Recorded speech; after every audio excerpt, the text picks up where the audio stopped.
Hello, students.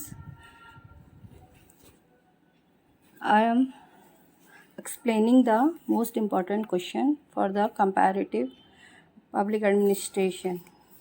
तुलनात्मक प्रशासनिक व्यवस्थाएं, ठीक है, कंपैरेटिव एडमिनिस्ट्रेटिव इंस्टीट्यूशंस। अभी आपका 20 को पेपर है, तो उसी के रिगार्डिंग कुछ क्वेश्चंस आपको एक्सप्लेन कर रही हूँ। आप ध्यान से देखिएगा और इस चैनल को सब्सक्राइब भी कीजिएगा। इस चैनल पे आपको बहुत ही इम्पॉर्टेंट वीडियोज देखने को मिलते रहेंगे। तो पहला क्वेश्चन है, तुलनात्मक लोक प्रशासन का महत्व, importance of comparative public administration. 4 marks का क्वेश्चन है, तो आपको 4 पॉइंट्स आप लिख सकते हैं यहाँ पर। जैसे तुलनात्मक लोक प्रशासन के अध्ययनों ने प्रशासन के क्षेत्र में सिद्धांत निर्माण तथा सामान्यीकरण को बढ़ावा दिया है। मतलब प्रिंसिपल जो मतलब थ्योरी जो होती हैं, है ना, थ्योरी कंस्ट्रक्शंस और जनरलाइजेशन जो होते हैं स्टडी के अंदर, वो सब कंपैरेटिव से बहुत सिंपल हो चुके हैं। ठीक है, और क्या कर सकते हैं हम, इस अध्ययन पद्धति में वैज्ञानिक दृष्टिकोण अपनाया गया है। ठीक है, इससे क्या हुई है, अध्ययन कैसे हुए हैं, वैज्ञानिक हुए हैं। मतलब पब्लिक एडमिनिस्ट्रेशन के अंदर हमने अब अपनी स्टडी कैसी करनी शुरू कर दी, साइंटिफिक। और साइंटिफिक स्टडी करने से सब्जेक्ट का जो एरिया होता है वो ब्रॉड हो जाता है, और इसके कारण सामाजिक अनुसंधान का क्षेत्र व्यापक हुआ है। मतलब जो सोशल रिसर्च हैं उनके लिए स्कोप मिला है। और क्या हो सकता है इसमें, तुलनात्मक लोक प्रशासन की अध्ययन पद्धति ने विश्व के विभिन्न देशों की प्रशासनिक व्यवस्थाओं के मध्य तुलना व विश्लेषण को बढ़ावा दिया है। मतलब एनालिसिस बिटवीन द 2 और मोर कंट्रीज। इससे क्या होता है, हमें दूसरे देशों के बारे में भी जानने में हेल्प मिलती है। तो ये हैं तुलनात्मक लोक प्रशासन के महत्व के 4 बिंदु। Next question, pocket veto power क्या होती है। ठीक है, जेवी निषेधाधिकार भी कहते हैं इसे।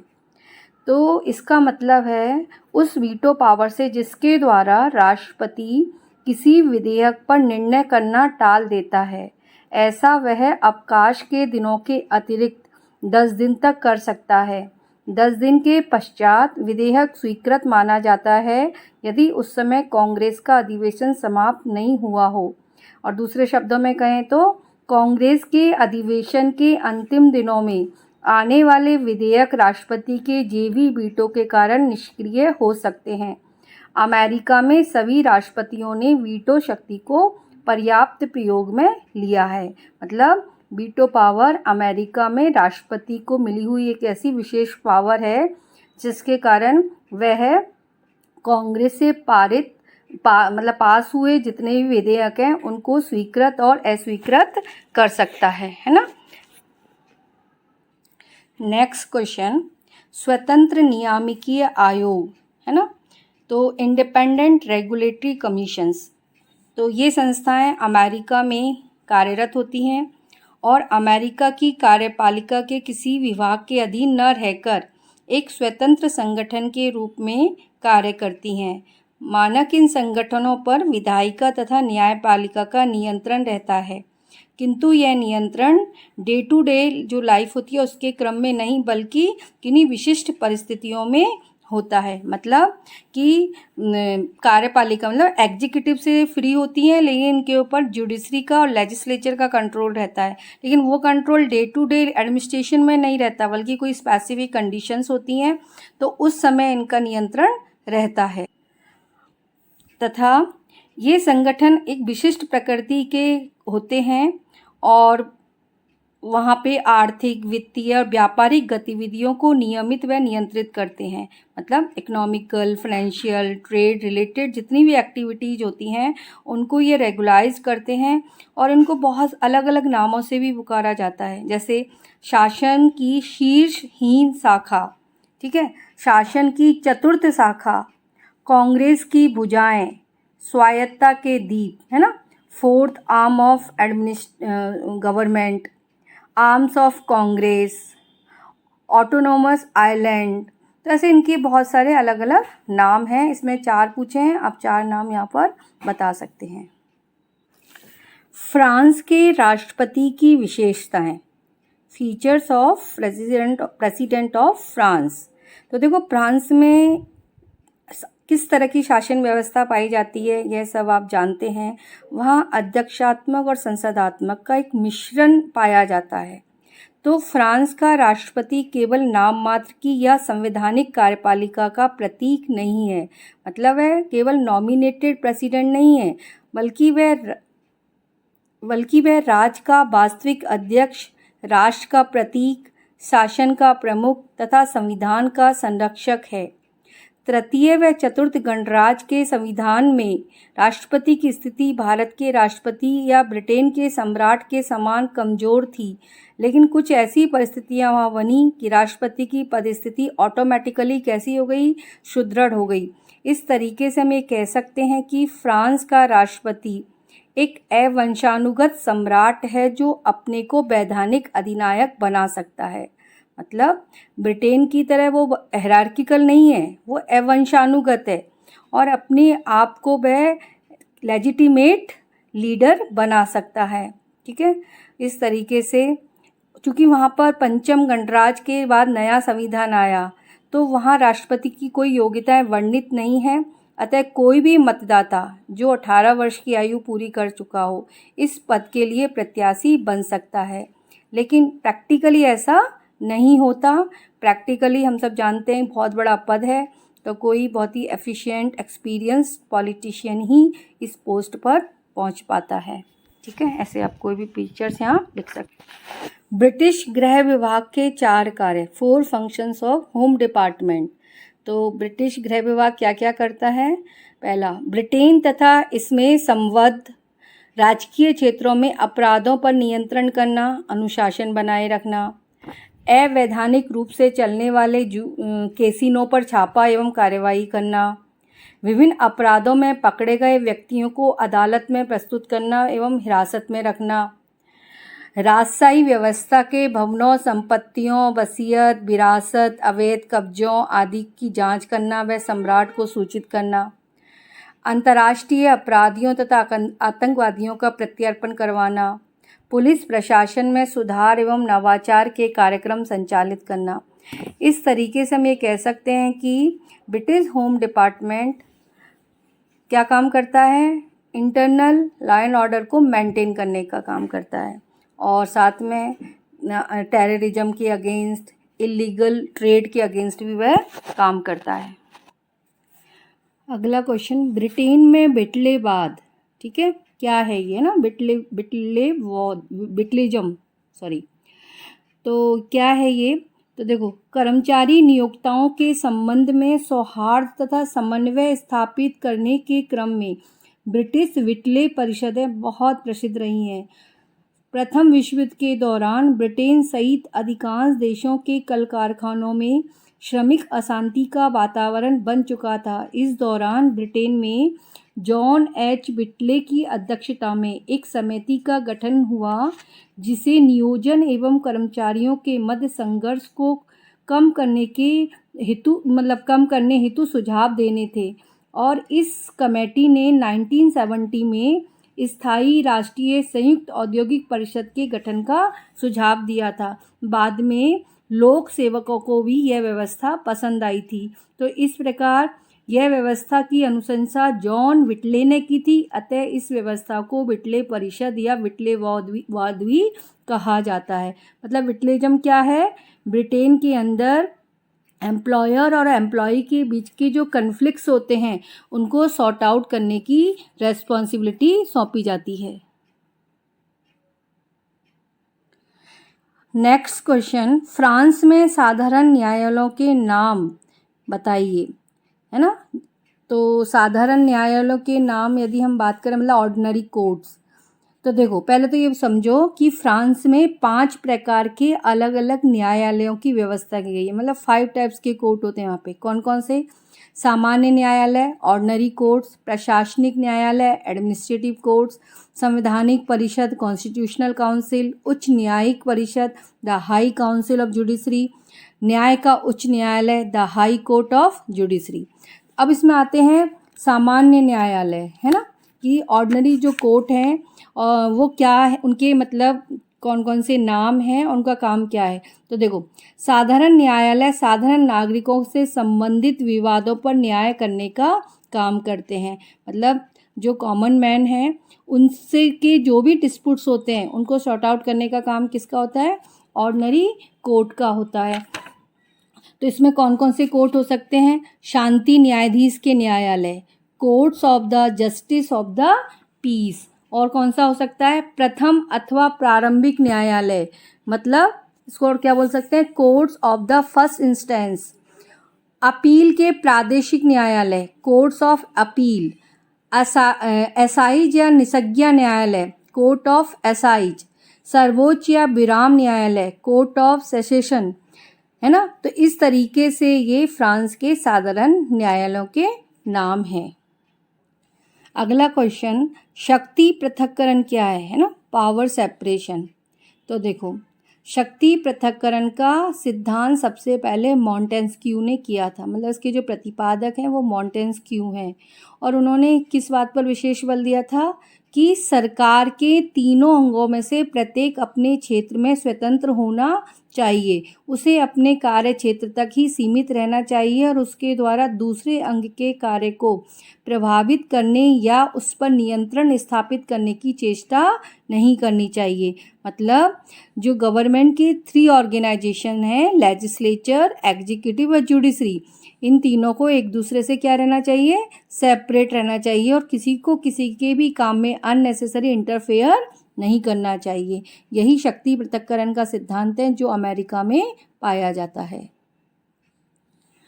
नेक्स्ट क्वेश्चन है, ऑम्बुड्समैन क्या है। ठीक है, आप सब जानते हैं ऑम्बुड्समैन का सीधा सीधा रिलेशन स्वीडन से है। तो देखो, ऑम्बुड्समैन स्वीडिश शब्द ऑम्बुड से बना है, जिसका अर्थ है ऐसा व्यक्ति जो दूसरों का प्रतिनिधित्व करता है। स्वीडन में ऑम्बुड्समैन से तात्पर्य उस संस्था से है जो व्यवस्थापिका द्वारा चयनित तथा राजनीतिक रूप से तटस्थ होती है और प्रशासनिक अनियमितताओं के विरुद्ध जनता की शिकायतें सुनती है एवं इनकी जांच करती है। ऑम्बुड्समैन अर्थात जनता का प्रतिनिधि या वकील एक ऐसी संवैधानिक संस्था है जो नागरिक अधिकारों की रक्षा सहित प्रशासनिक कार्यकुशलता में भी वृद्धि करती है। मतलब जिस तरह से इंडिया के अंदर आप लोकपाल और लोकायुक्त के बारे में सुनते हैं, वैसे ही स्वीडन में क्या होता है, ऑम्बुड्समैन होता है। या आप यूँ कह सकते हैं कि सबसे पहले इस तरह की संस्था ऑम्बुड्समैन के नाम से स्वीडन में बनी थी। उसके बाद दुनिया के बहुत सारे लोकतंत्रों ने इस व्यवस्था को अपनाया था, जिसमें भारत भी है, जो ऑम्बुड्समैन की तरह लोकपाल लोकायुक्त के नाम से जाना जाता है। ठीक है, नेपाल की प्रशासनिक व्यवस्था की 4 विशेषताएं, है ना, 4 features of administrative system of Nepal. तो देखो, नेपाल में एकात्मक शासन पाया जाता है, मतलब यूनिटरी गवर्नमेंट पाई जाती है। उसके अलावा केंद्रीय सचिवालय व्यवस्था की यदि हम बात करें तो वहाँ पर 1951 में केंद्रीय सचिवालय की स्थापना की गई थी, सेंट्रल सेक्रेटरीट। ठीक है, जहाँ मंत्रिपरिषद के मंत्रीगण और केंद्रीय सचिवालय के मंत्रालयों के राजनीतिक प्रभारी होते हैं। इसके अलावा वहाँ विशिष्ट अभिकरण हैं, उनमें कुछ संवैधानिक संस्थाएं हैं और कुछ गैर संवैधानिक संस्थाएं हैं। वहाँ भी भारत की तरह पंचायती व्यवस्था एवं स्थानीय स्वशासन पाया जाता है, स्थानीय प्रशासन पाया जाता है। ठीक है, निम्नतम स्तर पर ग्राम पंचायत तथा कस्बा पंचायतें होती हैं, जिनका चुनाव प्रत्यक्ष मतदान से वयस्क मताधिकारी करते हैं। ठीक है, और वहाँ भी लोक सेवाएं हैं जैसे भारत के अंदर होती हैं, और नेपाल में लोक सेवाओं को नरेश अथवा शासन अध्यक्ष के प्रसाद पर्यंत लोक सेवाओं में पदस्थापित रखा जाता रहा है। लेकिन अभी कुछ सालों में यदि आपने पढ़ा होगा तो देखा होगा कि नेपाल का सरकार में कुछ परिवर्तन आए हैं और वहाँ नरेश की जगह राष्ट्रपति पद एक जनरेट हुआ है। ठीक है, तो ये सब तो आप पढ़ चुके हैं। अभी एग्ज़ाम का टाइम है तो अभी तक मोस्ट चीज़ें हैं वही आप देखिए। नेक्स्ट क्वेश्चन, तुलनात्मक लोक प्रशासन के अध्ययन में पारिस्थितिकी उपागम का महत्व, इकोलॉजिकल अप्रोच का क्या सिग्निफिकेंस है। ठीक है, कंपैरेटिव पब्लिक एडमिनिस्ट्रेशन में।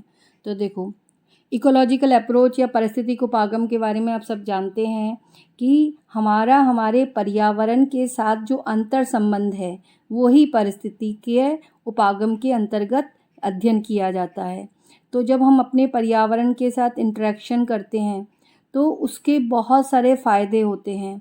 जैसे लोक प्रशासन शून्य में निवास नहीं करता, बल्कि यह मानव समाज का एक अंग है। ऐसे में हम अपने आप को समाज से आइसोलेटेड नहीं रख सकते। हमें समाज के साथ इंटरेक्शन करना पड़ेगा और उसका अध्ययन भी करना पड़ेगा। और प्रशासन केवल बाह्य वातावरण से ही प्रभावित नहीं होता, बल्कि वह पर्यावरण को भी प्रभावित करता है।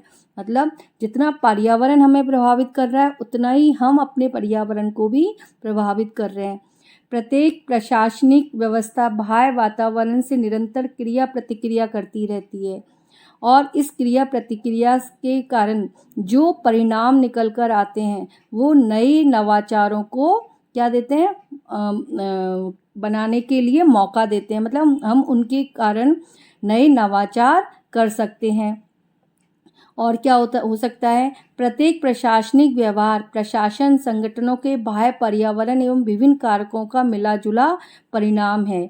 और किसी भी आंतरिक प्रशासनिक कार्य संस्कृति उस देश या समाज के मूल्यों तथा परंपराओं से बहुत प्रभावित होती है। और जब यह अध्ययन तुलनात्मक रूप में किए जाते हैं तो हमें दूसरे देशों की, दूसरी सभ्यताओं की और दूसरी संस्कृति के बारे में भी जानने में मदद मिलती है। अगला क्वेश्चन है आपका, लघु स्तरीय और बृहद स्तरीय अध्ययनों में अंतर। ठीक है, मतलब मैक्रो लेवल और माइक्रो लेवल स्टडी में क्या डिफरेंस होता है। तो देखो, जब किन्हीं दो से अधिक देशों के संपूर्ण प्रशासनिक ढांचे का अथवा प्रशासनिक व्यवस्थाओं का परस्पर तुलनात्मक अध्ययन किया जाता है तो यह बृहद स्तरीय मतलब मैक्रो लेवल स्टडी कहलाती है। फॉर एग्जाम्पल, जैसे हमने भारत के प्रशासन की तुलना अमेरिका के प्रशासन से की। ठीक है, और लघु स्तरीय में मतलब माइक्रो लेवल में वर्तमान में लोक प्रशासन सहित अधिकांश सामाजिक विज्ञानों तथा इतिहास, अर्थशास्त्र, समाजशास्त्र, राजनीति विज्ञान इत्यादि में बृहद स्तरीय अनुसंधान करने के बजाय किसी के एक इकाई की समस्या पर गहन अध्ययन करने की प्रवृत्ति बढ़ रही है। मतलब किसी एक पर्टिकुलर समस्या का जब हम अध्ययन करते हैं तो वो माइक्रो लेवल स्टडी कहलाती है। जैसे हमने कहीं पर भ्रष्टाचार के बारे में स्टडी की है ना किसी डिपार्टमेंट के अंदर, या हमने उस डिपार्टमेंट के अंदर एम्प्लॉय के बिहेवियर के बारे में स्टडी की, तो वो कैसी स्टडी हो गई, माइक्रो लेवल स्टडी हो गई।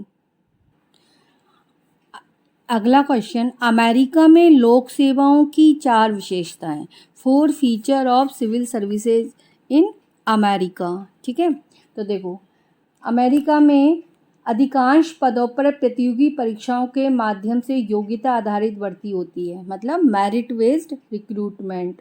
और क्या होता है, लूट प्रणाली द्वारा भरे जाने वाले पदों को शेड्यूल सी कहा जाता है। मतलब यदि कोई भर्ती नेपोटिज्म के बेस पे हो रही है ना, स्पॉइल सिस्टम के बेस पे हो रही है, तो उसे क्या कहा जाता है, शेड्यूल सी कहा जाता है। सामान्यतः लोक सेवा में कोई पद प्राप्त करने के लिए औपचारिक डिग्री या शैक्षणिक योग्यताओं की अनिवार्य बाध्यता नहीं है, लेकिन यह सही है कि लोक सेवाओं में प्रवेश के लिए निर्धारित प्रतियोगी परीक्षा उत्तीर्ण करने के लिए औपचारिक शिक्षा स्वतः ही जरूरी हो जाती है। और लोक सेवाओं में प्रवेश के लिए अधिकतम आयु सीमा का बंधन नहीं है, फिर भी 18 से 45 वर्ष की आयु के व्यक्ति लोक सेवाओं में अधिक प्रवेश पाते हैं और 70 वर्ष की आयु तक लोक सेवाओं में प्रवेश पाया जा सकता है। मतलब ऐसे एज लिमिट नहीं है, फिर भी मोस्टली क्या होता है 18 से 45 वर्ष के लोग ही वहाँ आते हैं, लेकिन मैक्सिमम 70 वर्ष तक वहाँ पर लोग आ सकते हैं। अगला क्वेश्चन, चीन के विशिष्ट नियंत्रणकारी संगठन। ठीक है, क्या, special controlling organization of China. तो देखो, एक तो है आपका सर्वोच्च जन प्रोक्यूरेटोरेट। क्या, दोबारा सुनो, सर्वोच्च जन प्रोक्यूरेटोरेट। और दूसरा है केंद्रीय सैनिक आयोग। ठीक है, तो जो सर्वोच्च जन प्रोक्यूरेटोरेट है वो क्या करता है, पर्यवेक्षण व नियंत्रण का प्रमुख संगठन है। और इसके प्रमुख प्रोक्यूरेटर जनरल का निर्वाचन राष्ट्रीय जनवादी कांग्रेस के द्वारा किया जाता है। सर्वोच्च जन प्रोक्यूरेटोरेट के अधीन स्थानीय स्तर पर अनेक प्रोक्यूरेटोरेट कार्यरत होते हैं, जिनकी सैनिक एवं विशेष शाखाएं होती हैं। ठीक है। और दूसरा केंद्रीय सैनिक आयोग, जो सर्वोच्च जन प्रोक्यूरेटोरेट की भांति प्रत्यक्षतः राष्ट्रीय जनवादी कांग्रेस के नियंत्रण में कार्य करता है, और यह आयोग देश की सेना का नियंत्रण व निर्देशन करता है। तो इस प्रकार चीन में 2 स्पेशल कंट्रोलिंग ऑर्गेनाइजेशंस हैं। ठीक है। नेक्स्ट क्वेश्चन, अध्यक्षात्मक शासन प्रणाली की 4 प्रमुख विशेषताएं, मतलब 4 main features of presidential system, जो अमेरिका में पाया जाता है ना। आप सबको पता है इस बारे में।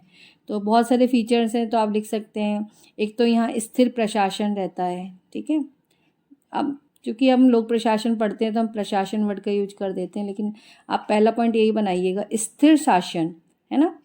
क्योंकि अध्यक्षात्मक शासन प्रणाली में शक्तियों का स्पष्ट विभाजन रहता है तथा विधायिका एवं कार्यपालिका एक दूसरे के कार्यक्षेत्र में अनावश्यक हस्तक्षेप नहीं करते हैं। इससे शासन में क्या बनी रहती है, स्टेबिलिटी बनी रहती है।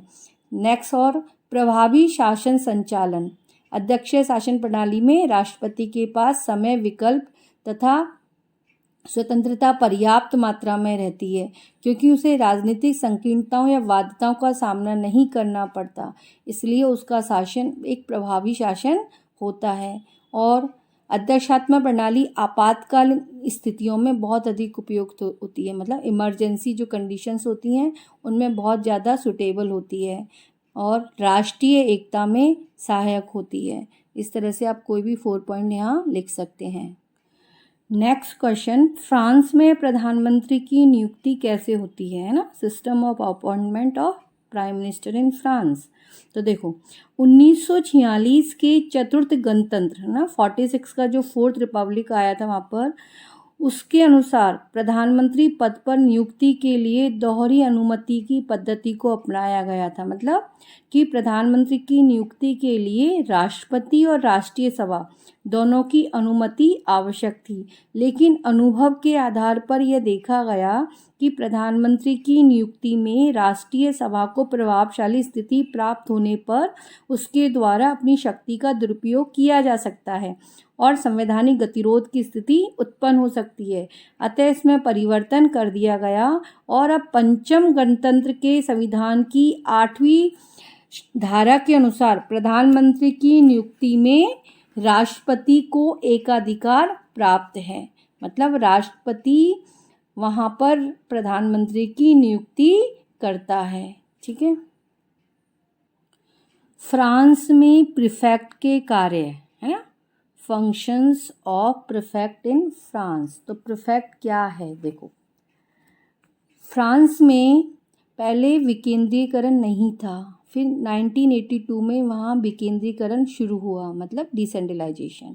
तो देखो राष्ट्रीय सरकार तथा स्थानीय सरकार के साथ समन्वय करने, डिपार्टमेंट जिन्हें हम जिला भी कह सकते हैं, तो डिपार्टमेंट स्तर पर जनसेवा देने एवं नियंत्रण करने हेतु प्रीफेक्ट नामक अधिकारी की नियुक्ति की जाने लगी, जो भारत के जिला कलेक्टर जैसी भूमिका निभाता है। गृह मंत्रालय के अधीन कार्यरत प्रीफेक्ट मुख्यतः कानून व्यवस्था, संधारण, आर्थिक एवं श्रमिक विवाद निस्तारण, प्रशासनिक न्यायालयों के साथ समन्वय तथा सरकार की नीतियों का क्रियान्वयन का कार्य करता है। फ्रांस में लगभग प्रीफेक्ट की संख्या 100 है। नेक्स्ट क्वेश्चन, तुलनात्मक लोक प्रशासन का अर्थ है ना, मीनिंग लिखना है आपको कंपैरेटिव पब्लिक एडमिनिस्ट्रेशन का। तो सामान्य मीनिंग या सामान्य अर्थ तो आप सब जानते हैं कि 2 या 2 से अधिक देशों, क्षेत्रों, प्रांतों या स्थानों की लोक प्रशासनिक व्यवस्थाओं के मध्य तुलनात्मक अध्ययन। लेकिन यहाँ पे चूंकि 4 नंबर का प्रश्न है तो आपको 2 राइटर्स की डेफिनेशन और लिखनी चाहिए। जैसे सपोज करो मैं निम्रोद रफेली की बोलती हूँ, तुलनात्मक लोक प्रशासन तुलनात्मक आधार पर लोक प्रशासन का अध्ययन है। चलो फेरल हेडी की बोलते हैं। फेरल हेडी क्या कहते हैं, तुलनात्मक लोक प्रशासन मुख्य रूप से सिद्धांत निर्माण प्रक्रिया के समान है। ठीक है, क्या थ्योरी बिल्डिंग से रिलेटेड है, तो कंपैरेटिव पब्लिक एडमिनिस्ट्रेशन ऐसा मानते हैं फेरल हेडी। और comparative study of administration according to Nimrod Raphaeli is comparative public administration. Next question आपका, विकासशील समाजों में प्रशासन के लक्षण, features of administration in developing countries. तो डेवलपिंग या विकासशील समाज कौन से समाज है? वे समाज जो भी अभी विकास की गति में मध्यम स्तर पर है, मतलब अभी अपना विकास कर रहे हैं और विकसित होने की दिशा में आगे बढ़ रहे हैं। तो देखो इनकी क्या विशेषताएं पाई जाती हैं। इन देशों का लोक प्रशासन उपनिवेशवाद की विरासत है, मतलब जितने भी विकासशील देश आप देखते हैं उनमें कहीं ना कहीं वो कभी ना कभी किन्हीं देशों के क्या रहे हैं, कॉलोनी रहे हैं, मतलब गुलाम रहे हैं, तो जिसमें उस देश की छाप दिखाई देती है। अब जैसे भारत पे ब्रिटेन का कब्जा रहा सालों तक, तो भारत में कहीं ना कहीं ब्रिटिश विरासत नज़र आती है ना अपन को। और क्या लिख सकते हैं हम, लोक प्रशासन का स्वरूप विकासोन्मुख दिखाई देता है, किंतु नौकरशाही की कार्यशैली कठोर, अहमग्रस्त और असंवेदनशील होती है। भ्रष्टाचार, भाई भतीजावाद जैसे समस्याएं यहाँ हमेशा रहती हैं। विशेषज्ञ एवं तकनीकी सेवाओं को कम महत्व दिया जाता है। लोक प्रशासन नित्य नए कानून, नीति, संगठन तथा समितियां बनाता है, किंतु उनकी प्रभावशीलता शून्य रहती है।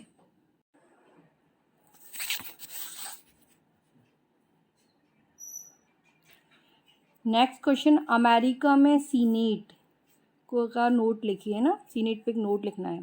तो आप सबको पता है अमेरिका में जो संसद है उसको कांग्रेस कहते हैं और सीनेट उसका कौन है, अपर हाउस है, मतलब उच्च सदन है। तो देखो सीनेट विश्व की श्रेष्ठतम राजनीतिक संस्थाओं में से एक है। प्रोफेसर लॉस्की कहते हैं इसके बारे में कि सीनेट अमेरिकन शासन प्रणाली की अद्वितीय सफलताओं में से एक है।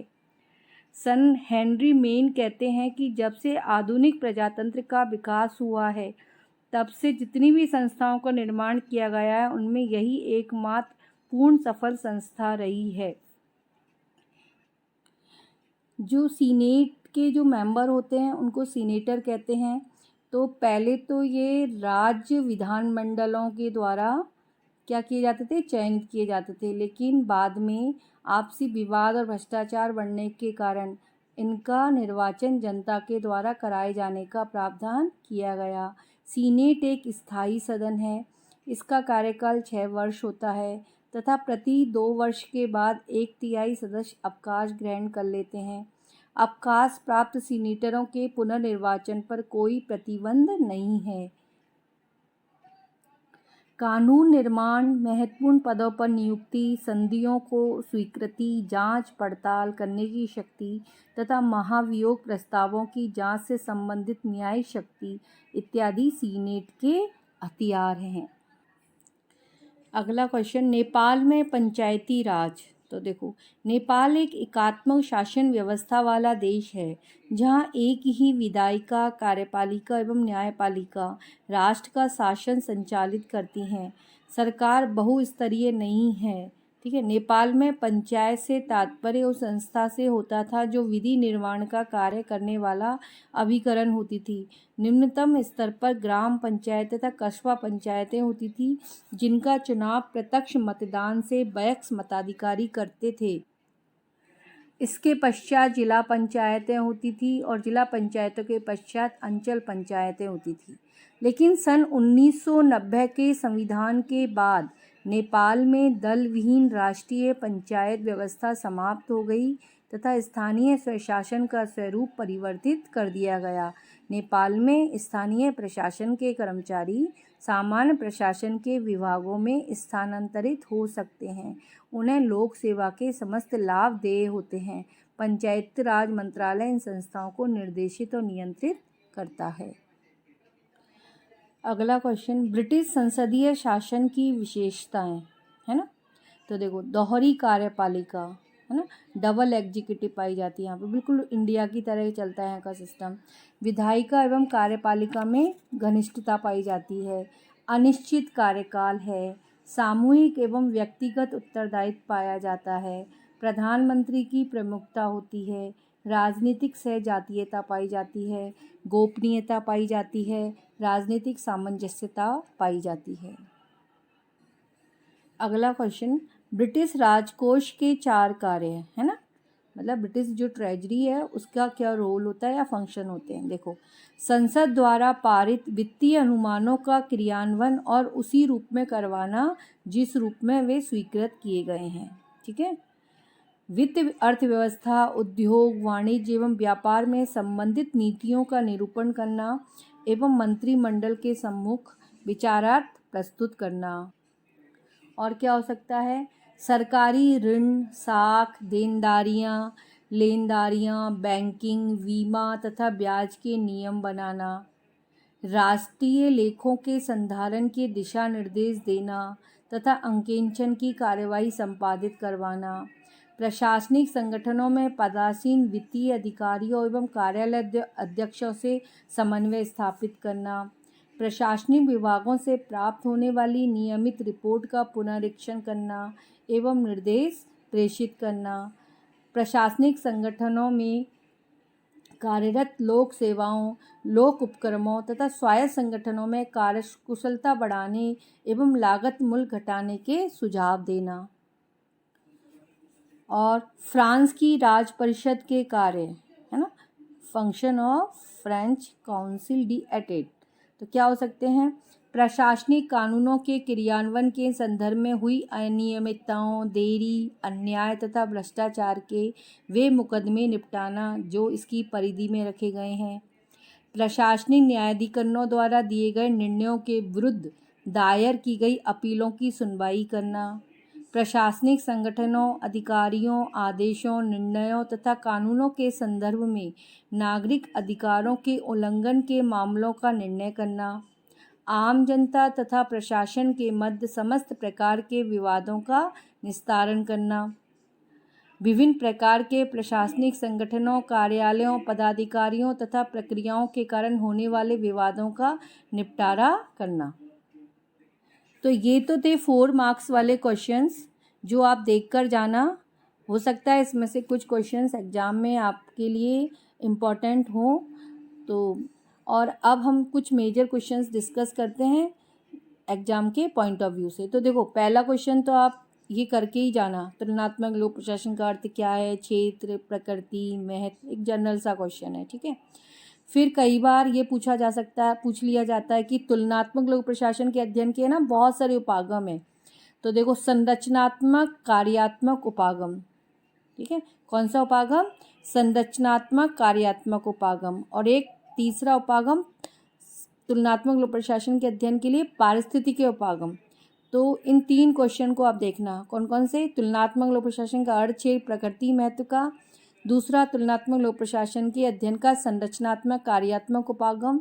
और तीसरा आपका पारिस्थितिकी उपागम, मतलब इकोलॉजिकल अप्रोच। ठीक है। और एक क्वेश्चन आप और क्या देखेंगे, फ्रांस के संविधान की विशेषताएं। फ्रांस के संविधान की विशेषताएं आप देखकर जाना। ब्रिटेन के प्रशासनिक व्यवस्था की विशेषताएं देखकर जाना। अमेरिका के प्रशासन की विशेषताएं आप देखकर जाएंगे। ठीक है। और फ्रांस की राज परिषद है, बहुत छोटा भी बड़ा भी इसमें से क्वेश्चन आता ही है। तो फ्रांस की राज परिषदें से अच्छे से करेंगे आप। ब्रिटेन में संसदीय आयुक्त, पार्लियामेंट्री कमिश्नर है ना, तो संसदीय आयुक्त के बारे में भी क्वेश्चन आता है, तो आप इसे भी कर जाना। ठीक है। तो ये कुछ टॉपिक्स हैं जिनको आप मेजर क्वेश्चन में करके जाइएगा और अच्छे से अपना पेपर करना। Best of luck. Thank you.